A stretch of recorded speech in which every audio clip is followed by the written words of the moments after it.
अगर आप दिन भर की थकान के बाद शांत मन से मीठी नींद पाना चाहते हैं, तो ये नींद वाली कहानी आपके लिए है। ये कहानी न तेज़ आवाज़ की है, न डर की, न तनाव की। ये कहानी है धीमी सांसों, हल्की भावनाओं और मन को सुकून देने वाले शब्दों की। इस कहानी को लेटकर, आंखें बंद करके या धीमी आवाज़ में सुनिए। कहानी ख़त्म होने से पहले शायद नींद आप तक पहुंच चुकी होगी। ये एक शांत हिंदी स्लीप स्टोरी है जो मन को हल्का करती है और दिमाग को आराम देती है। सरसपुर गांव नक्शों में कहीं दर्ज नहीं था, लेकिन पीपल का वो पेड़ हर उस चीज़ का गवाह था जिसे लोग शब्दों में नहीं कहते। गांव के बीचों बीच पुराने कुएं के पास पीपल खड़ा था, जड़ें जमीन में नहीं, जैसे समय में धंसी हुई हों। उसी पीपल के नीचे पिछले 6 वर्षों से एक साधु बैठा था। लोग कहते थे वो आया था एक सुबह, नंगे पांव, आंखों में थकान नहीं बल्कि कोई टूटा हुआ संकल्प। उसने न नाम बताया, न जात, न अपना पिछला जीवन। बस गेरुए कपड़े पहने, जटाएं बांधी और पीपल के नीचे बैठ गया। गांव ने उसे धीरे धीरे स्वीकार कर लिया, जैसे किसी जख्म को दर्द के साथ जी लिया जाता है। कोई उसे बाबा कहता, कोई महात्मा, और कुछ लोग बस चुप रहते। वो साधु बहुत कम बोलता था, इतना कम कि कई बार लगता उसकी आवाज़ खो चुकी है। लेकिन उसकी चुप्पी खाली नहीं थी। उसी गांव में रहती थी रूपा, उम्र मुश्किल से 20 पार, कुंवारी, पर सिर्फ विवाह के अर्थ में नहीं। रूपा की जिंदगी अब तक किसी ने पूरी तरह छुई ही नहीं थी। माँ उसे बचपन में छोड़ गई थी, मरकर नहीं, भागकर। बाप जिंदा था, पर शराब में ऐसा डूबा कि उसकी मौजूदगी और गैर मौजूदगी में कोई फर्क नहीं था। रूपा कपड़े धोती थी, घाट पर ठंडे पानी में हाथ डालकर दूसरों की गंदगी रोज साफ करती थी। लोग उसके हाथों से धुले कपड़े पहनते, पर उसके हाथ किसी ने नहीं थामे। हर सुबह रूपा कपड़ों की गठरी लेकर घाट जाती और लौटते समय पीपल के नीचे से गुजरती। पहले वो साधु की ओर देखने से बचती थी। गांव की औरतें फुसफुसाती थीं, कुंवारी है, ज्यादा मत देखा कर। पर नजर का भी अपना स्वभाव होता है। एक दिन रूपा ने महसूस किया कि जब वो पीपल के पास से नजर उठाकर देखती है तो साधु की आंखें हमेशा बंद रहती हैं, जैसे वो दुनिया से नहीं, अपने भीतर से आंखें मूंदे हो। ये बात रूपा को अजीब सुकून देती। एक दिन दोपहर तेज थी, धूप पत्थरों को जला रही थी। रूपा घाट से लौट रही थी कि अचानक उसकी चप्पल टूट गई। वो रुक गई। चारों ओर सन्नाटा था, सिर्फ पीपल की पत्तियां हवा में सरसराईं। अनजाने में उसके कदम पीपल की छाया की ओर बढ़े। इतनी नजदीक वो पहले कभी नहीं आई थी। साधु आंखें बंद किए बैठा था। उसकी सांस गहरी थी, पर चेहरा थका हुआ। रूपा ने चुपचाप पीपल की जड़ के पास बैठकर चप्पल ठीक करनी शुरू की। कुछ पल कोई आवाज नहीं। फिर साधु ने आंखें खोलीं, नजरें टकराईं। उस पल न रूपा को डर लगा, न लज्जा, बस एक अजीब सी अनुभूति, जैसे किसी ने उसके भीतर एक बंद दरवाज़ा धीरे से खोल दिया हो। साधु की आंखों में कोई लालच नहीं था, न तिरस्कार, न कृपा, बस थकान और कोई अधूरी बात। रूपा ने जल्दी से नज़र झुका ली। माफ़ करना, उसके मुंह से अनायास निकल गया। साधु ने कुछ नहीं कहा, पर उसकी चुप्पी पहले जैसी नहीं थी। रूपा उठी, चप्पल पहनकर तेज कदमों से चली गई। उस शाम रूपा देर तक सो नहीं पाई। उसके मन में एक सवाल बार बार उठता रहा, अगर साधु होना इतना शांत है तो उसकी आंखों में इतनी पीड़ा क्यों थी? और पीपल के नीचे साधु ने पहली बार अपने मन से कहा, ये पाप नहीं है, पर ये पूरा भी नहीं है। सरसपुर में सुबह सूरज से पहले जबान जाग जाती थी। औरतें कुएं पर आतीं, रस्सी खींचतीं, पानी नहीं, खबरें भरतीं।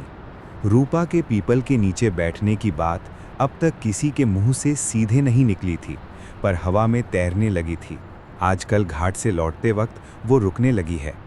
कुंवारी है ना, नज़र तो भटकेगी ही, पर साधु के पास पाप लगता है। ये बातें रूपा के कानों तक सीधे नहीं पहुंची, पर उनकी परछाइयाँ उसके कदमों से चिपक गईं।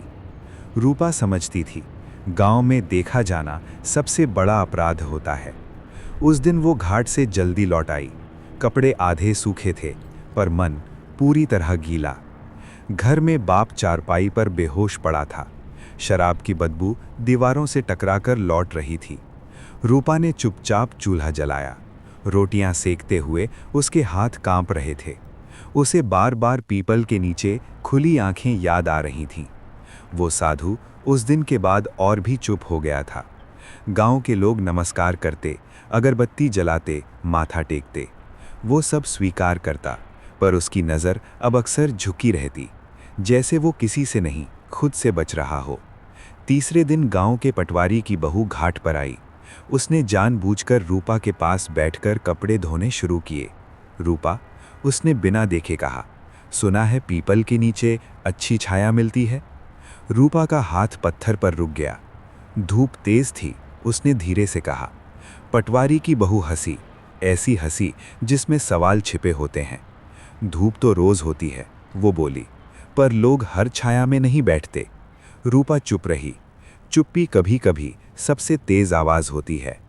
उसी शाम गांव की पंचायत पीपल के पास जुटी। साधु के सामने लोटे रखे गए, अगरबत्तियां जलाई गईं। पंच ने कहा, बाबा, गांव आपकी बहुत इज्जत करता है। साधु ने आंखें नहीं खोलीं, पर इज्जत नाजुक चीज है। पंच ने आगे कहा, उस पर दाग लग जाए तो। वाक्य अधूरा रह गया। साधु ने धीरे से आंखें खोलीं। पहली बार उसने पंचायत को सीधे देखा। दाग कपड़ों पर लगता है, उसने शांत स्वर में कहा, मन पर नहीं। गांव सन्न रह गया। ये पहली बार था जब उसने इतने स्पष्ट शब्द बोले थे। पंच खांसा, हम बस ये चाहते हैं कि कुछ दूरी बनी रहे। साधु ने सिर हिला दिया। दूरी मेरे लिए नई नहीं, वो बोला। उस रात रूपा को बुलाया गया। पड़ोस की बूढ़ी औरत ने साफ कहा, ज्यादा दिखना अच्छा नहीं होता बेटी। रूपा ने सिर झुका लिया। मैंने कुछ गलत नहीं किया, उसने धीमे से कहा। गलत किया भी नहीं तो भी। बूढ़ी औरत रुकी। दिखा तो दिया। रूपा समझ गई, यहाँ निर्दोष होना काफी नहीं होता। अगले दिन रूपा घाट से लौटी तो उसने पीपल के नीचे नजर नहीं उठाई। वो तेजी से आगे बढ़ गई। साधु ने ये देखा। उसका सीना किसी अदृश्य बोझ से भर गया। पहली बार उसने सोचा, शायद उसका रहना किसी और की सजा बन रहा है। रात को उसने दिया जलाया। लौ कांप रही थी। उसने आंखें बंद कर अपने भीतर पूछा, क्या त्याग तब भी पुण्य होता है जब किसी और को दुख दे? और कहीं अंधेरे में रूपा ने भी खुद से वही सवाल किया। अध्याय 3। दूरी। दूरी हमेशा पैरों से नापी नहीं जाती, कभी कभी वो आंखों में उतर आती है। रूपा ने पीपल के नीचे से गुजरना बंद नहीं किया, पर अब उसके कदम तेज हो गए थे। जहां पहले वो अनजाने में रुक जाती थी, अब वहां सांस भी नहीं ठहरती। उसकी नजर जमीन से उठती ही नहीं थी। गांव ने इस बदलाव को तुरंत नोट किया। अब ठीक है, किसी ने कहा। समझदार लड़की है, दूसरी आवाज आई। पर समझदारी कभी कभी दिल के खिलाफ एक समझौता होती है। साधु ने पहले ही दिन ये दूरी महसूस कर ली थी। उसने कुछ कहा नहीं, पर उसके ध्यान में अब बार बार रूपा की अनुपस्थिति घुस आती। पीपल की छाया वही थी, हवा वही, पर एक जगह खाली लगती थी। उस दिन दोपहर बाद बारिश आई, अचानक, बिना संकेत। घाट पर कपड़े अधूरे रह गए। लोग भागे। रूपा भी कपड़ों की गठरी उठाकर भागने लगी, पर कीचड़ में उसका पैर फिसल गया। गठरी छूट गई। कपड़े पानी में भीगते चले गए। वो खड़ी रह गई, भीगी, हारी हुई। उसी पल पीपल के नीचे से एक आवाज आई, रुक जाओ। रूपा ठिठक गई। ये साधु की आवाज थी। पहली बार उसने उसे स्पष्ट सुना, न ऊंची न भारी, बस थकी हुई। रूपा ने पीछे मुड़कर देखा। साधु खड़ा था। 6 साल में पहली बार। उसके कपड़े बारिश में भीग रहे थे, जटाओं से पानी टपक रहा था। कपड़े यहां रख दो, उसने कहा, छाया में सूख जाएंगे। रूपा कुछ पल चुप रही। उसके भीतर डर और सुकून एक साथ उभर आए। गांव, वो बस इतना ही बोली। साधु ने हल्की सांस ली। गांव हर जगह होता है, वो बोला, पर बारिश किसी से नहीं पूछती। रूपा ने धीरे से कपड़ों की गठरी पीपल की जड़ के पास रख दी। दोनों के बीच कुछ दूरी थी, जानबूझकर रखी गई। बारिश तेज होती गई। कुछ पल दोनों चुप रहे। फिर साधु बोला, तुम्हें ये सब सहना नहीं चाहिए था। रूपा चौंक गई। मैंने कुछ नहीं किया, उसने कहा। मैं जानता हूं, साधु बोला, पर दुनिया हमेशा सच से नहीं चलती। ये बात रूपा के भीतर गहरी उतर गई। वो पहली बार किसी से बिना सफाई दिए समझी गई थी। बारिश थमी। रूपा ने कपड़े समेटे। अब मैं चलूं? उसने पूछा। साधु ने सिर हिलाया। वो मुड़ी, फिर रुकी। आप खड़े क्यों हो गए थे? उसने धीमे से पूछा। साधु ने आकाश की ओर देखा। कभी कभी, वो बोला, बैठे रहना आसान होता है, पर सही नहीं। रूपा कुछ समझ नहीं पाई, पर शब्द उसके साथ चल पड़े। उस रात गांव में फिर बातें हुईं। आज तो बाबा खड़े हो गए थे। कुंवारी के लिए पाप है। पर इस बार रूपा ने इन बातों को अपने भीतर ठहरने नहीं दिया। उसे याद था बारिश में कहा गया एक वाक्य। पीपल के नीचे साधु फिर बैठ गया था, पर उसके भीतर कुछ बदल चुका था। वो जान गया था, दूरी बनाना कभी कभी पुण्य नहीं, कायरता भी हो सकती है। और रूपा ये समझने लगी थी कि कुछ रिश्ते नाम न मांगे तो भी सच्चे हो सकते हैं। पर गांव अभी चुप नहीं बैठने वाला था। दूरी सिर्फ शुरुआत थी। अफवाह हवा जैसी होती है, दिखती नहीं, पर सब कुछ हिला देती है। सरसपुर में बारिश के बाद मिट्टी की महक फैली थी, पर लोगों की जबान पर दूसरी गंध थी, संदेह की। खड़े हो गए थे बाबा, किसी ने कहा। बारिश में दूसरी आवाज आई, और लड़की भी थी, कुंवारी लड़की, तीसरी ने जोर दिया, जैसे उसी शब्द में सबूत छिपा हो। अफवाह धीरे धीरे कहानी बन गई। कहानी फिर आरोप बनी। रूपा जब घाट पर पहुंची तो औरतों की बातें एक पल को रुक गईं, फिर और तेज हो गईं। वो समझ गई, अब वो सिर्फ देखी नहीं जा रही, तौली जा रही है। उसके हाथ कपड़े धोते रहे, पर मन किसी और जगह था। रूपा, पीछे से आवाज आई। वो मुड़ी। गांव की सबसे बुजुर्ग औरत, धनिया काकी, लाठी के सहारे खड़ी थी। शाम को मेरे यहां आ जाना, उन्होंने कहा। जरूरी बात है। रूपा ने सिर हिला दिया। जरूरी बातें अक्सर हल्की नहीं होती। उधर पीपल के नीचे साधु ने भी बदलाव महसूस किया। लोगों का नमस्कार अब आधा रह गया था। कुछ नजरें चुराने लगी थीं, कुछ ज्यादा देर तक घूरने लगी थीं। वो समझ गया, मौन अब उसे नहीं बचा पाएगा। शाम को धनिया काकी के घर गांव की 4-5 औरतें इकट्ठा थीं। दरवाजा आधा बंद था। बेटी, धनिया काकी ने सीधे कहा, हम तुझे बुरा नहीं समझते। ये वाक्य अक्सर बुराई से पहले आता है। पर गांव, उन्होंने रुककर कहा, गांव सवाल कर रहा है। रूपा ने आंखें उठाईं। किस बात का? उसने पूछा। एक औरत बोली, साधु के पास बार बार जाना। मैं बार बार नहीं जाती। रूपा का स्वर कांप गया। जाती हो, दूसरी ने कहा, दिखाई देता है।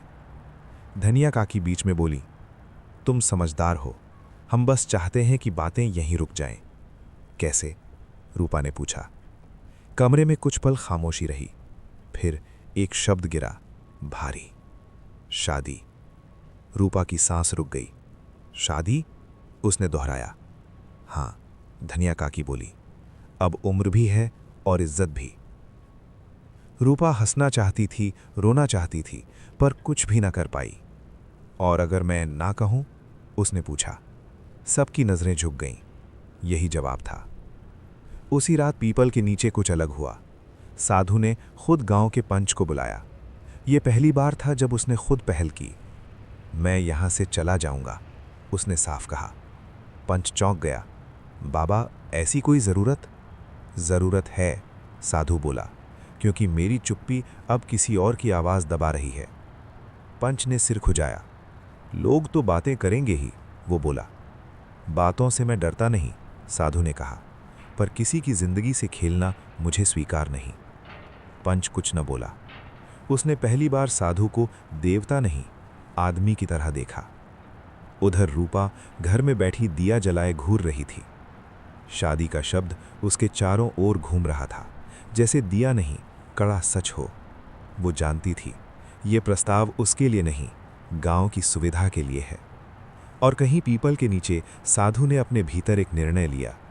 अगर ये अधूरा पाप है तो शायद पूरा त्याग अब जरूरी है। पर त्याग कभी अकेला नहीं होता, उसकी छाया दूसरों पर भी पड़ती है। निर्णय अक्सर शोर में नहीं, खामोशी में बनते हैं। रूपा उस रात बहुत देर तक जागती रही। दिए की लौ कभी सीधी होती, कभी कांपती, जैसे उसके मन की हालत। शादी, ये शब्द उसे डराता नहीं था, पर जिस तरह से उसके सामने रखा गया था वो उसे छोटा कर देता था। किसी से पूछा नहीं गया था कि वो क्या चाहती है, बस तय कर लिया गया था कि उसकी जिंदगी अब अफवाहों की कीमत चुकाए। बाहर उसका बाप खांसता हुआ करवट बदल रहा था। रूपा ने सोचा, क्या ये निर्णय वाकई उसका है? उधर पीपल के नीचे साधु रात भर बैठा रहा। उसने चलने का फैसला कर लिया था। ये बात उसे हल्की लगनी चाहिए थी। संन्यास तो छोड़ने का ही नाम है, पर इस बार छूट किसी और की नहीं, उसकी अपनी शांति की थी। सवेरे उसने जटाएं खोलीं, 6 साल में पहली बार। बाल कंधों पर गिर पड़े, सफेद नहीं थे पर थके हुए थे। वो उठा, पीपल को हल्के से छुआ। माफ करना, उसने बहुत धीरे कहा। गांव अब तक नहीं जागा था। रूपा घाट पर पहुंची तो पानी ठंडा था। उसने कपड़े धोए, पर हाथ भारी थे। आज उसे पीपल के नीचे से गुजरना नहीं था, पर कदम अपने आप उधर मुड़ गए। पीपल खाली था, न साधु, न जटाई, न लोटा, बस मिट्टी पर एक हल्का निशान, जैसे कोई लंबे समय बाद उठा हो। रूपा का सीना कस गया। वो वहीं खड़ी रही। इतनी देर की घाट से लौटती औरतें उसे घूरने लगीं। उसी समय धनिया काकी आईं। देख लिया? उन्होंने पूछा। रूपा ने सिर हिला दिया। वो चला गया, काकी बोली। अब बातें भी चली जाएंगी। रूपा ने धीरे से कहा, क्यों? धनिया काकी चुप रहीं। कुछ सवालों के जवाब नहीं होते। दोपहर तक गांव में खबर फैल गई, साधु चला गया। कुछ ने कहा अच्छा हुआ, कुछ ने कहा सच्चा साधु था, और कुछ चुप रहे, सबसे ज्यादा वही। रूपा के घर शाम को 2 लोग आए, लड़के के पता। बात तय थी। लड़का शांत है, उन्होंने कहा, काम करता है। रूपा ने उनकी बातें सुनी, पर भीतर कुछ और चल रहा था। उसे पीपल की खाली छाया याद आ रही थी। उसने कहना चाहा। उसका बाप बीच में बोला, हाँ ठीक है। रूपा खड़ी हो गई। नहीं, उसने पहली बार ऊंची आवाज में कहा। कमरा सन्न हो गया। मैं अभी नहीं करूंगी, वो बोली। शादी? लड़के के पिता हंसे, कठोर हंसी। कुंवारी लड़की इतना सोचती नहीं, उन्होंने कहा। रूपा की आंखें भीग गईं। मैं लड़की हूं, उसने कहा, चीज नहीं। वे चले गए। रात को गांव में फिर बातें हुईं, इस बार और तेज। उसी रात सरसपुर की सीमा से बाहर साधु नदी किनारे रुका। उसने आसमान देखा। पहली बार उसे लगा शायद भागना त्याग नहीं, डर था, और शायद उसका जाना किसी को और ज्यादा अकेला कर रहा है। उसने मुड़कर पीछे देखा। अंधेरे में पीपल दिखाई नहीं दिया, पर उसकी छाया अब भी थी। निर्णय अभी पूरा नहीं हुआ था। लौटना हमेशा रास्ते से नहीं होता, कभी कभी वो सोच से शुरू होता है। साधु नदी के किनारे रात भर बैठा रहा। पानी बहता रहा, जैसे कुछ भी रुकता नहीं। उसने सोचा था चल देने से सब शांत हो जाएगा, पर भीतर एक आवाज और तेज हो गई थी। वो आवाज रूपा की नहीं थी, न गांव की, वो उसकी अपनी थी, जो 6 साल से मौन के नीचे दबी हुई थी। अगर ये त्याग है, उसने खुद से कहा, तो इतना भारी क्यों है? सूरज उगा। साधु ने पहली बार अपने पैरों को आगे बढ़ने से रोका। वो वहीं से मुड़ गया। सरसपुर की ओर लौटना आसान नहीं था, पर स्पष्ट था। उधर रूपा की सुबह और कठिन थी। रात की बातें अब पूरे गांव को पता थीं। घाट पर आज उसे किसी ने अपने पास नहीं बैठाया। पत्थर खाली थे, पर जगह तंग लग रही थी। वो चुपचाप कपड़े धोती रही। हर पटक उसके भीतर एक सवाल छोड़ जाती, क्या मैंने कुछ गलत चाहा? दोपहर को वो घर लौटी तो बाप उसे घूर रहा था। ज्यादा जिद अच्छी नहीं होती, उसने कहा। रूपा कुछ नहीं बोली। कुछ जवाब उनसे नहीं होते जो सवाल ही न समझें। शाम ढलते ढलते गांव के बाहर हलचल हुई। कुछ बच्चों ने दौड़कर कहा, बाबा लौट आए। ये खबर हवा से तेज फैली। पीपल के नीचे फिर से चटाई बिछी थी। साधु बैठा था, पर पहले जैसा नहीं। उसकी आंखें अब बंद नहीं थीं। लोग दूरी बनाकर खड़े रहे। कोई आरती नहीं, कोई अगरबत्ती नहीं। साधु ने पहले ही कहा, मैं पूजा के लिए नहीं लौटा। पंच आगे आया। तो फिर? उसने पूछा। साफ बात करने, साधु बोला। गांव पहली बार उसकी आवाज पूरी तरह सुन रहा था। जिसे तुम अफवाह कहते हो, उसने कहा, वो सिर्फ तुम्हारा डर है। लोग एक दूसरे को देखने लगे। मैंने किसी नियम को नहीं तोड़ा, साधु बोला। और अगर मेरी मौजूदगी किसी पर बोझ है, तो वो बोझ मेरा नहीं, तुम्हारे सोच का है। ये शब्द गांव के लिए भारी थे। उसी भीड़ के पिछले सिरे पर रूपा खड़ी थी। उसकी आंखें भीगी थीं, पर सीधी। साधु ने उसे देखा, बस देखा। न पुकारा, न इशारा किया, पर उस नज़र में एक स्वीकार था, जैसे कह रहा हो, मैं भागा नहीं। पंच ने खांस कर कहा, बाबा, गांव की मर्यादा। मर्यादा, साधु ने बीच में कहा, कमज़ोर पर लादी जाती है। सन्नाटा छा गया। अगर किसी को शादी करनी है तो इच्छा से करे, डर से नहीं। ये वाक्य सीधे रूपा के भीतर उतरा। भीड़ धीरे धीरे छट गई। लोगों को बहस से ज्यादा शांति चाहिए थी। रात को पीपल के नीचे फिर से अकेलापन था। रूपा हिम्मत करके वहां आई, दूरी रखकर खड़ी हो गई। आप लौट क्यों आए? उसने पूछा। साधु ने आकाश की ओर देखा। क्योंकि मैं समझ गया कि भागना सन्यास नहीं होता। तो ये, रूपा ने शब्द ढूंढा। ये, साधु ने कहा, ये एक अधूरा पाप है जिसे पूरा सच से ही किया जा सकता है। रूपा कुछ नहीं बोली, पर उस रात पहली बार उसे लगा, अकेलापन अब सिर्फ उसका नहीं रहा। नजरें सबसे पहले बदलती हैं, शब्द बाद में आते हैं। साधु के लौटने के बाद सरसपुर वैसा नहीं रहा जैसा पहले था। लोग पीपल के पास से अब भी गुजरते थे, पर पहले जैसी आंखें नहीं थीं। कुछ में जिज्ञासा थी, कुछ में डर, और कुछ में अजीब सा गुस्सा, जैसे किसी ने उनके बनाए नियम चुपचाप हिला दिए हों। रूपा ये सब महसूस करती थी। जब वो घाट जाती तो नजरें उसके पीछे पीछे चलतीं। किसी की आंखों में सहानुभूति थी, पर ज्यादातर में फैसला। और सबसे भारी वे नजरें थीं जो कुछ कहती नहीं थीं, बस तौलती थीं। पीपल के नीचे साधु अब आंखें बंद करके कम बैठता था। वो लोगों को देखता और लोगों को ये असहज करता, क्योंकि अब वो सिर्फ साधु नहीं था, एक आईना बन गया था। एक दोपहर रूपा कपड़े सुखा रही थी कि उसने महसूस किया कोई उसे देख रहा है। उसने सिर उठाया। पीपल के नीचे साधु बैठा था। उनकी नजरें एक पल को मिलीं, फिर दोनों ने नजर हटा ली। पर वो पल रूपा के भीतर ठहर गया। उसने महसूस किया ये देखना वैसा नहीं था जैसा गांव देखता है। न उसमें मालिकाना था, न लांछन, बस एक शांत स्वीकार। शाम को धनिया काकी उसके घर आईं। अब लोग और बातें करेंगे, उन्होंने कहा। तो? रूपा ने पूछा।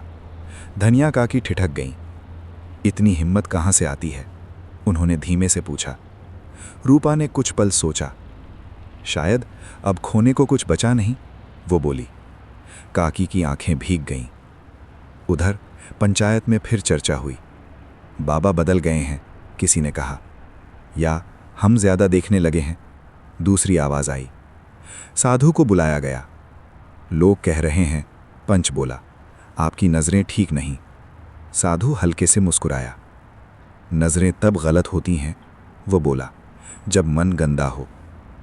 यह सुनकर कुछ लोग नजरें झुकाने लगे। रात को रूपा पीपल के पास गई। इस बार वो खड़ी नहीं रही, बैठ गई। दूरी बनी रही, पर डर नहीं। लोग आपसे डरने लगे हैं, उसने कहा। डर अक्सर सच से होता है, साधु बोला। कुछ देर दोनों चुप रहे। फिर रूपा बोली, आप मुझे वैसे नहीं देखते जैसे वे देखते हैं।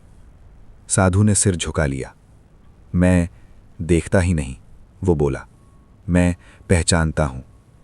ये शब्द रूपा के लिए नए थे। पहचान, जिसमें न अधिकार होता है न दावा, बस मान लेना। उसी रात गांव में किसी ने कहा, ये अब साधु की परीक्षा है, और किसी ने जवाब दिया, नहीं, ये हमारी है। पीपल के पत्ते हवा में हिले। साधु ने आकाश की ओर देखा, रूपा ने जमीन की ओर। दोनों जानते थे अब कहानी नजर से आगे जाने वाली है, पर कैसे, ये अभी अधूरा था। परीक्षा कभी सवाल पूछकर नहीं आती, वो हालात बनकर आती है।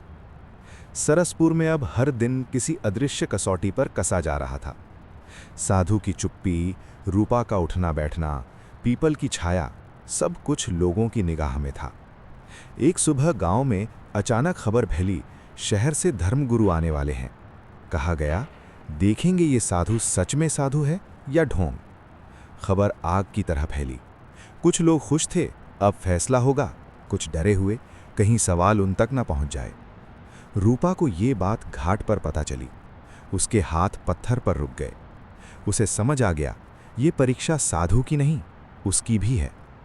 शाम तक पीपल के पास भीड़ जमा होने लगी। साधु शांत बैठा था। उसके चेहरे पर न घबराहट थी, न उत्साह। रूपा दूर खड़ी थी। आज उसने जानबूझकर नजर नहीं मिलाई। धर्मगुरु आए, चमकदार कपड़े, साथ में शोर और अनुयायी। उन्होंने साधु को ऊपर से नीचे देखा। कितने साल संन्यास में? उन्होंने पूछा। जितने खुद से दूर रहा, साधु बोला। कुछ लोग हंस पड़े, कुछ चुप हो गए। और ये लड़की? धर्मगुरु ने सीधे रूपा की ओर इशारा किया। भीड़ सिहर गई। रूपा का दिल धड़क उठा। ये गांव की बेटी है, साधु ने कहा, किसी की संपत्ति नहीं। धर्मगुरु थोड़ा चिढ़े। सन्यासी को स्त्री से दूरी रखनी चाहिए, उन्होंने कहा। साधु ने शांत स्वर में उत्तर दिया, और मनुष्य को अन्याय से। ये वाक्य भीड़ के बीच गिरा, भारी पत्थर की तरह। धर्मगुरु कुछ पल चुप रहे, फिर बोले, अगर ये साधु सच्चा है तो आज रात गांव छोड़ दे। गांव में खुसुर फुसुर शुरू हो गई। रूपा ने अनजाने में एक कदम आगे बढ़ाया, फिर रुक गई। साधु ने उसे देखा, बहुत हल्के से सिर हिलाया, जैसे कह रहा हो, ठहरो। मैं न जाऊंगा, साधु बोला। सन्नाटा। क्यों? धर्मगुरु ने पूछा। क्योंकि भागना त्याग नहीं, साधु बोला, और रहना पाप नहीं, जब तक मन साफ हो। भीड़ में किसी ने कहा, यह अहंकार है। साधु ने उस आवाज की ओर देखा। अहंकार तब होता है, वो बोला, जब डर दूसरों पर लाद दिया जाए। रूपा की आंखों में आंसू आ गए। पहली बार किसी ने उसके डर को नाम दिया था। धर्मगुरु समझ गए, ये आदमी आसान नहीं। उन्होंने पंच की ओर देखा। फैसला तुम्हारा, उन्होंने कहा। पंच हिचकिचाया। एक तरफ धर्म का डर, दूसरी तरफ सच की आहट। आज कोई फैसला नहीं, पंच ने कहा, कल फिर बात होगी। भीड़ धीरे धीरे छट गई। रात को पीपल के नीचे सिर्फ 2 लोग थे, दूरी पर। आपने मुझे क्यों रोका? रूपा ने पूछा। क्योंकि ये लड़ाई मेरी नहीं, साधु बोला, और तुम्हारी भी नहीं। तो किसकी? रूपा ने पूछा। उनकी, साधु ने कहा, जो सच से डरते हैं। हवा चली, पीपल के पत्ते सरसराए। रूपा ने धीरे से कहा, अगर आपको जाना पड़ा। साधु ने उसकी बात पूरी नहीं होने दी। तब भी वो बोला, ये अधूरा पाप सच बन चुका होगा। रूपा चुप रही, पर उसके भीतर कुछ पूरा होने लगा था। डर नहीं, हिम्मत। और गांव जान गया था, कल का दिन आसान नहीं होगा। फैसले हमेशा बोले नहीं जाते, कभी कभी वे चुप्पी में पकते हैं। सरसपुर की सुबह अलग थी। सूरज निकला था, पर रोशनी हल्की लग रही थी, जैसे गांव खुद से आंख नहीं मिला पा रहा हो। पीपल के नीचे लोग इकट्ठा होने लगे।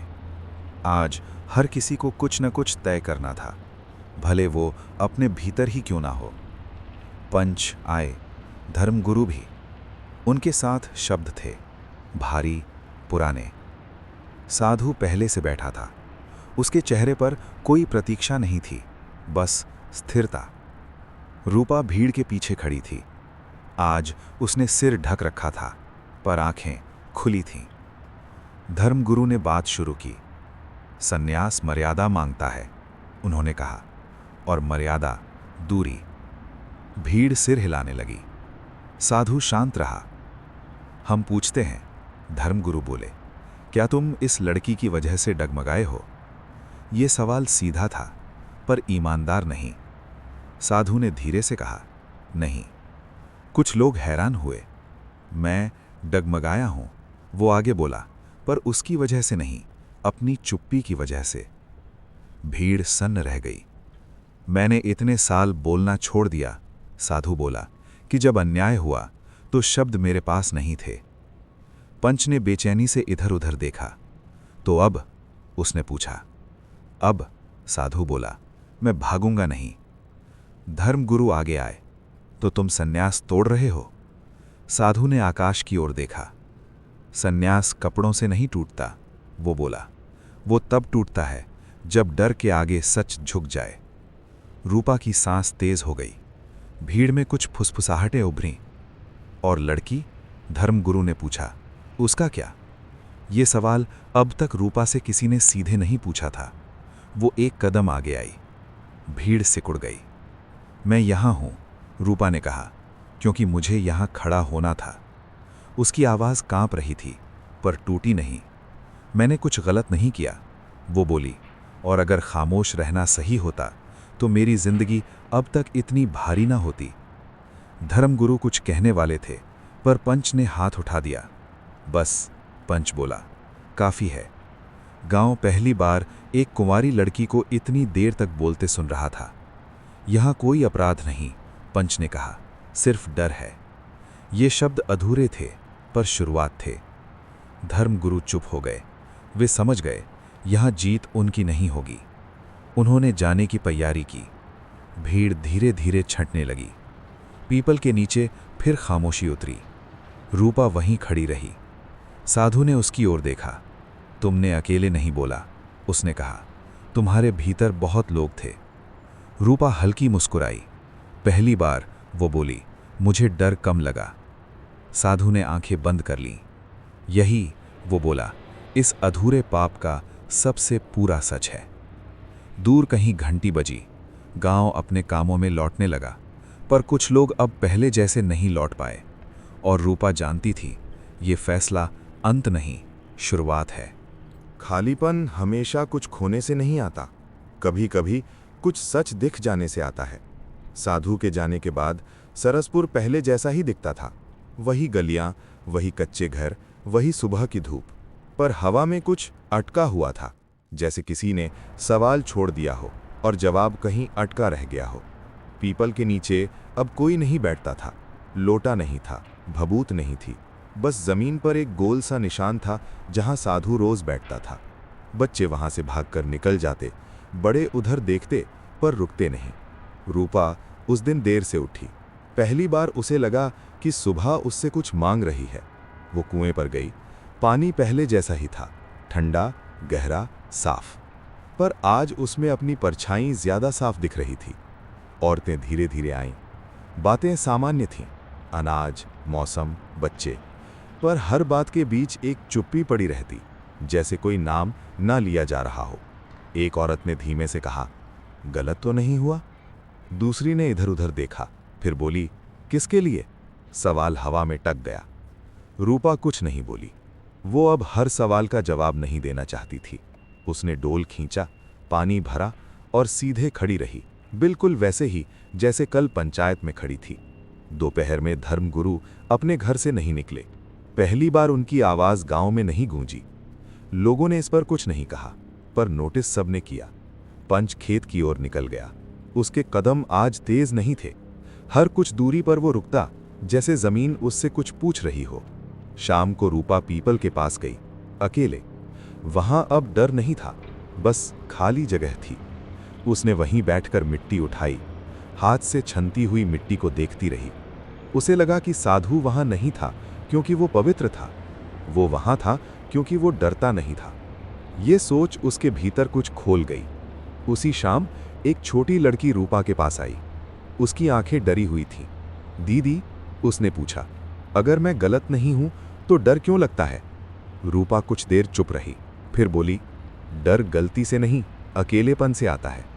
लड़की कुछ नहीं बोली, पर उसके चेहरे से जैसे एक गांठ खुल गई। रात को सरसपुर फिर सो गया, पर नींद पहले जैसी नहीं थी। ये नींद आंखें बंद करती थी, पर दिमाग खुला छोड़ देती थी। रूपा छत पर लेटी। आसमान साफ था, तारे पूरे दिख रहे थे, बिना किसी पर्दे के। उसने सोचा, गांव बदला नहीं है, पर अब बदल ना पाने का बहाना भी नहीं बचा। और पहली बार उसे लगा कि अकेले खड़े होने का मतलब अकेला होना नहीं होता। अंधेरे में एक हल्की हवा चली, पीपल के पत्ते खरखराए, जैसे कोई कह रहा हो, कहानी अभी खत्म नहीं हुई। दरार अचानक नहीं पड़ती, वो धीरे धीरे चुप्पी में उगती है। सरसपुर की सुबह अब पहले जैसी सीधी नहीं थी। लोग एक दूसरे से बात करते हुए बीच में रुक जाते, जैसे हर वाक्य के साथ कोई अदृश्य रेखा खिंच गई हो। रूपा अपने काम में लगी रही। घर, खेत, पानी सब वैसा ही था, पर अब वो झुककर नहीं चलती थी। नजरें सीधी रहती, कदम अपने होते। ये बात लोगों को सबसे ज्यादा चुभी। एक दोपहर जब वो अनाज साफ कर रही थी, 3 औरतें उसके पास आकर बैठ गईं। बात मौसम से शुरू हुई, फिर चूल्हे की लकड़ी पर आई और फिर बिना नाम लिए साधु तक पहुंच गईं। अगर वो गलत नहीं था, एक ने कहा, तो उसे जाना क्यों पड़ा? कोई जवाब तुरंत नहीं आया, पर यह सवाल पहली बार डर से बाहर बोला गया था। रूपा अब भी चुप थी। वो जानती थी हर सच उसकी आवाज नहीं मांगता, कुछ सच बस सुनने की जगह चाहते हैं। उसी शाम एक आदमी पंच के घर गया, फिर दूसरा, फिर तीसरा। वे ऊंची आवाज में नहीं बोले, पर उनकी चुप्पी दरवाजे के बाहर ठहरी रही। पंच अकेला बैठा था। उसने अपने हाथ देखे, उन्हीं हाथों से उसने फैसला सुनाया था। आज उन्हीं हाथों में कंपन था। हमने गलत किया? उसने खुद से पूछा। ये सवाल उसके मुंह से पहली बार बिना गुस्से निकला। रात को धर्मगुरु आखिरकार बाहर आए। उन्होंने दीपक जलाया, मंत्र पढ़ा, पर आज लोग रुके नहीं। किसी ने आंख नहीं झुकाई। ये बहुत छोटी बात थी, पर बहुत बड़ी।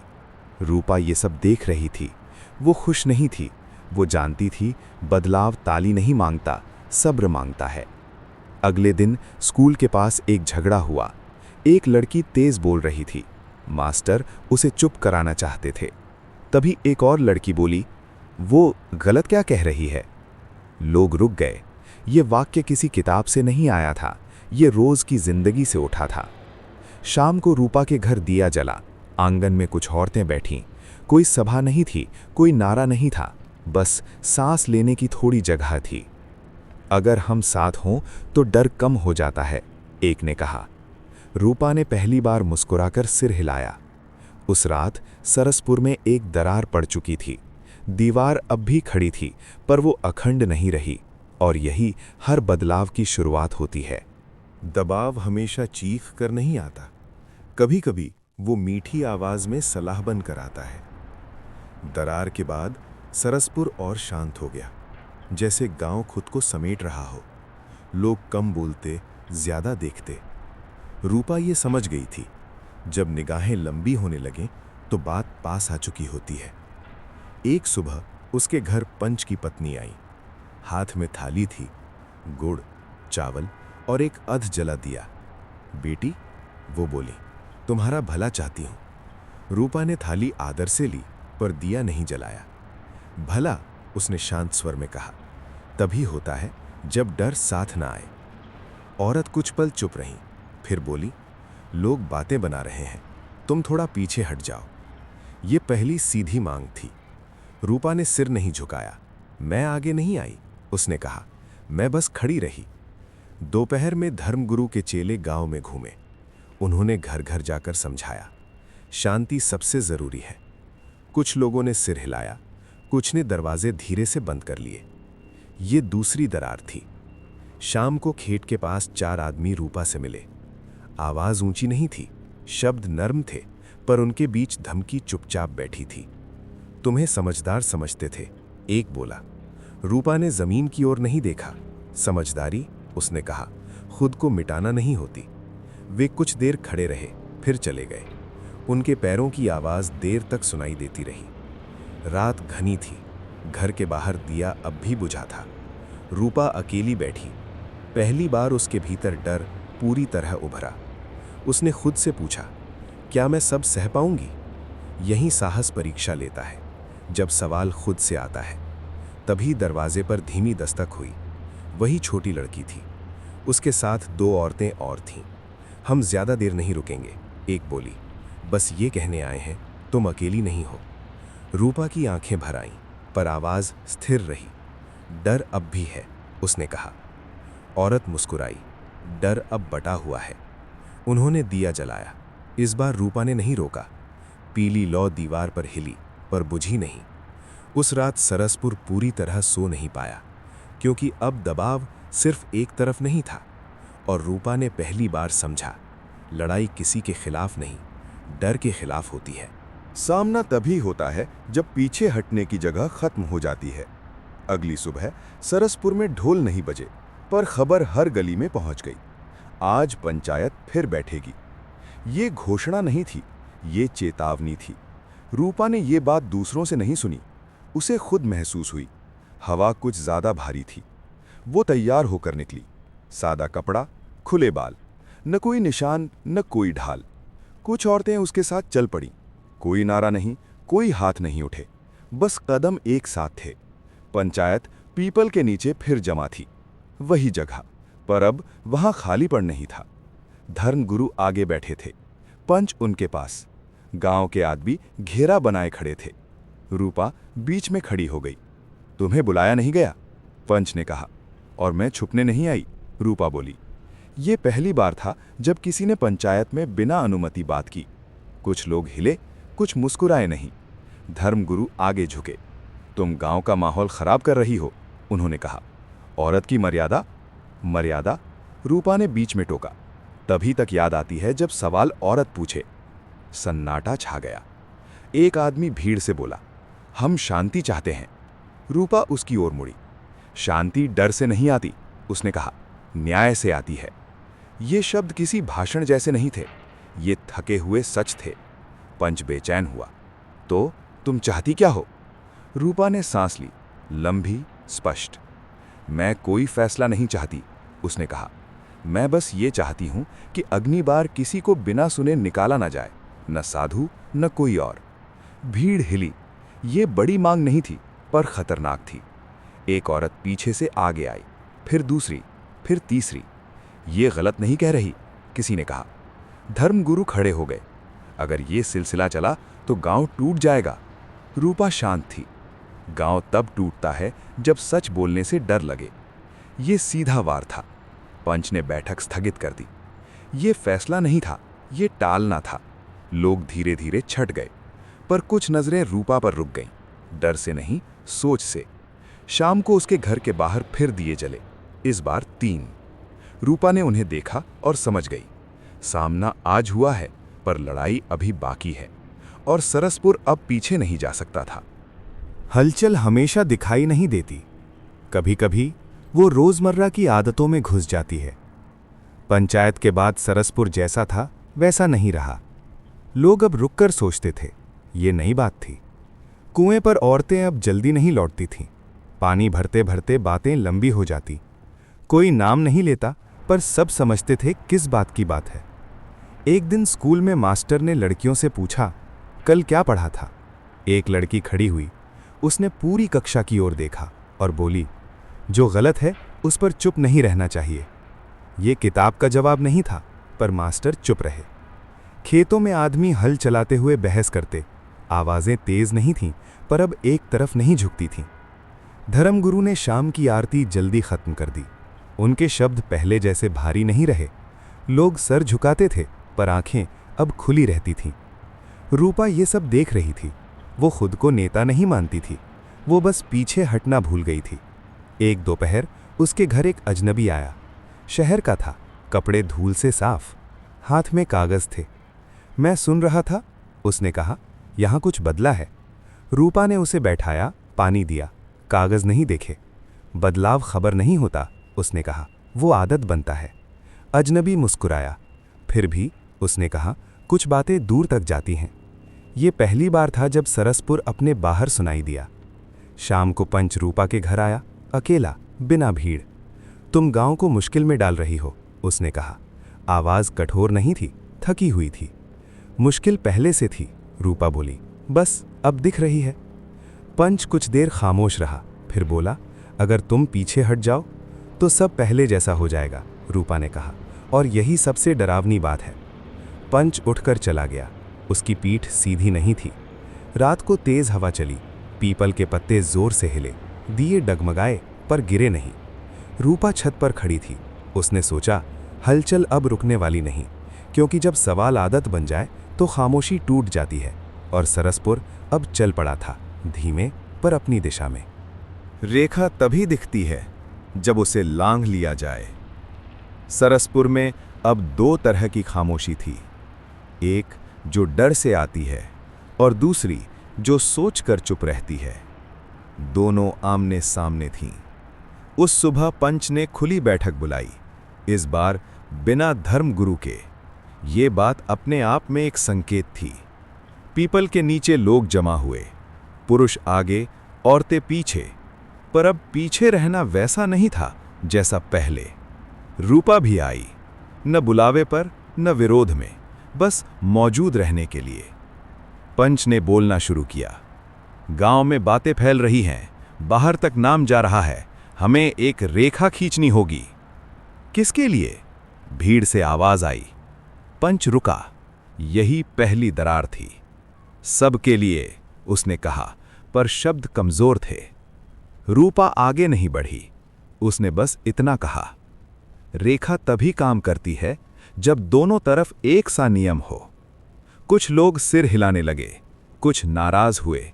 एक आदमी ऊंची आवाज में बोला, अगर हर कोई बोलने लगे तो गांव कैसे चलेगा? रूपा ने उसकी ओर देखा। और अगर सिर्फ कुछ ही बोलें, उसने कहा, तो गांव किसका होगा? यह सवाल सीधा था और खतरनाक भी। पंच ने घोषणा की, अब से कोई भी बिना पंचायत के निर्णय नहीं करेगा। यह समझौता था, पूरा नहीं पर पहली बार लिखा हुआ। धर्मगुरु उस दिन नहीं आए, पर उनकी गैर मौजूदगी ज्यादा बोल रही थी। शाम को कुछ आदमी रूपा के घर नहीं आए, ये भी एक जवाब था। लेकिन कुछ औरतें आईं, बिना बात के, बिना डर के। एक ने कहा, आज हम पीछे नहीं हटे। रूपा ने कोई भाषण नहीं दिया, उसने बस दिया जलाया। उस रात सरसपुर में एक रेखा खींच दी गई थी। अब सबको तय करना था किस तरफ खड़े रहना है, और यही हर बदलाव का असली मोड़ होता है। पार कभी आसान नहीं होता, पर जरूरी होता है। सरसपुर में अब हवा बदल चुकी थी। कई लोग खामोश थे, पर उनके कदम धीरे धीरे नए रास्ते पर थे। रूपा सुबह जल्दी उठी। खेतों के रास्ते वो चल रही थी। पीपल के नीचे कोई नहीं था, न लोटा, न साधु, न भीड़। फिर भी उसने सामना महसूस किया। पहली बार उसने देखा, कई औरतें पीछे पीछे उसके कदमों की नकल कर रही थीं।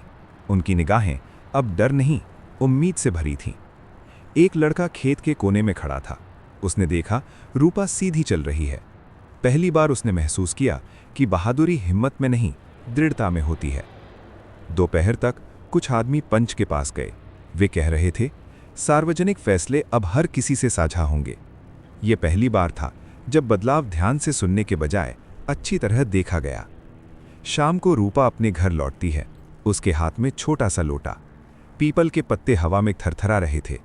उसने दिया जलाया। आसमान साफ था, तारे जगमगा रहे थे।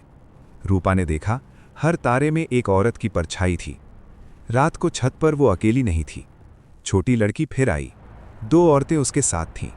हमने देखा है, लड़की बोली, तुम अकेली नहीं हो। रूपा मुस्कुराई। अब, उसने कहा, हम सब पार जा सकते हैं, एक दूसरे के साथ। और सरसपुर पहली बार अभी तक की खामोशी छोड़ रहा था, क्योंकि पार हिम्मत से नहीं, साथ से किया जाता है। साहस कभी शोर नहीं करता, वो धीरे धीरे अंदर से बढ़ता है। सरसपुर में अब सुबह पहले जैसी सुसराहट नहीं थी। हर कोई धीरे धीरे नई आदतों में ढल रहा था।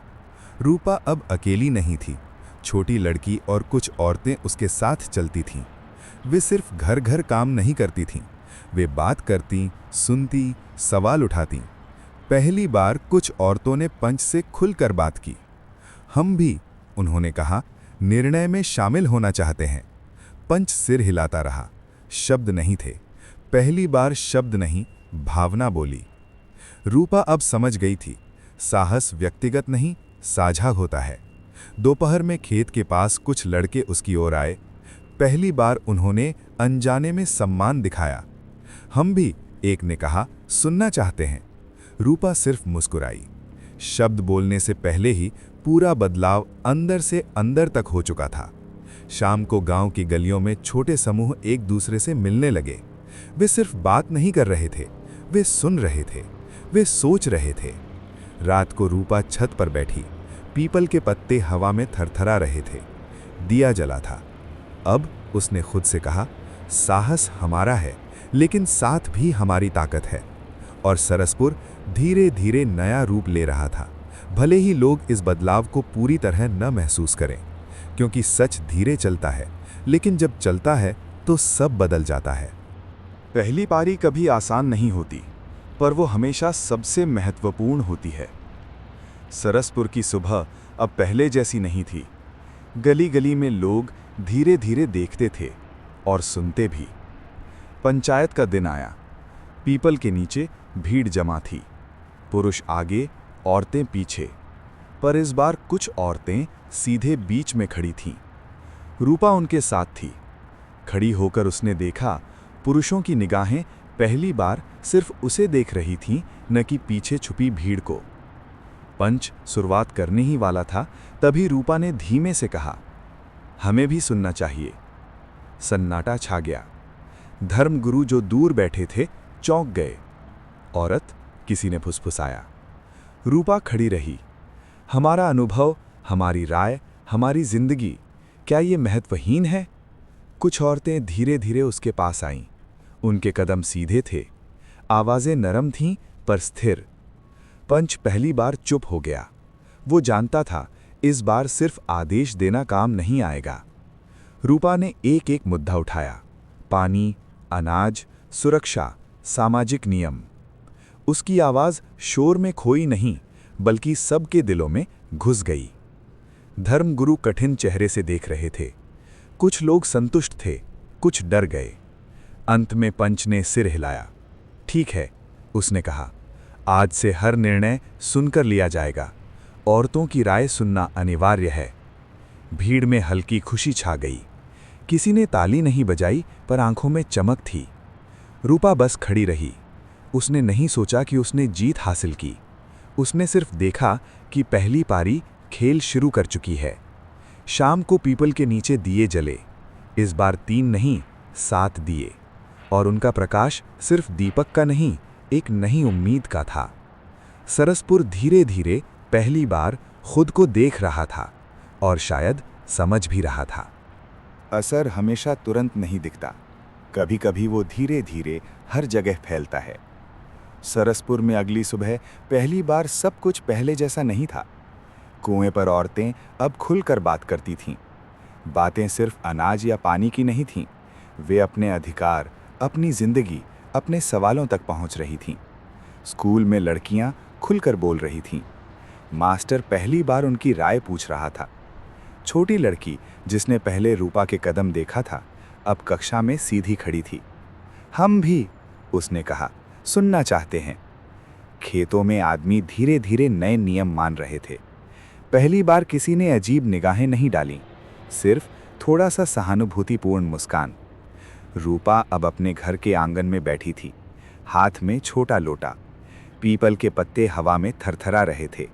उसने देखा, छोटी लड़की और औरतें एक छोटे समूह में अपने सवाल उठाते हुए खड़ी थीं। दोपहर तक पंच और धर्मगुरु बैठक करने आए। इस बार वे शब्दों से नहीं, देखकर समझ रहे थे। पहली बार पंच ने धीरे से कहा, हम सुन रहे हैं, और सुनना ही फैसला नहीं, बदलाव है। रूपा ने सिर हिलाया। उसने नहीं सोचा कि ये जीत है।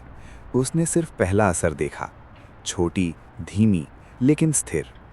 शाम को दीपक जले, आसमान साफ था, तारे धीरे धीरे और चमक रहे थे।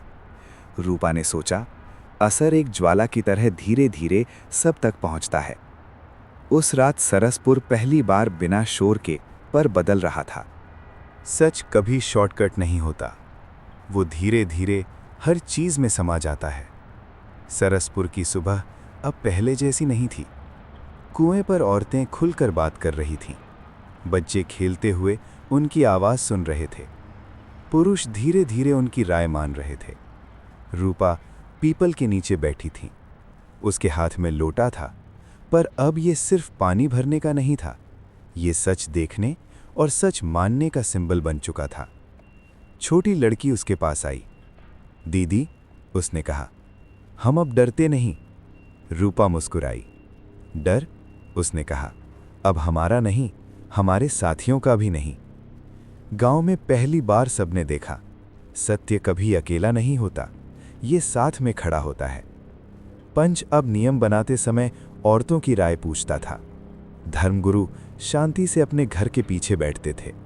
वे जानते थे, सत्य अब गांव की हवा में था। रूपा अब अकेली नहीं थी।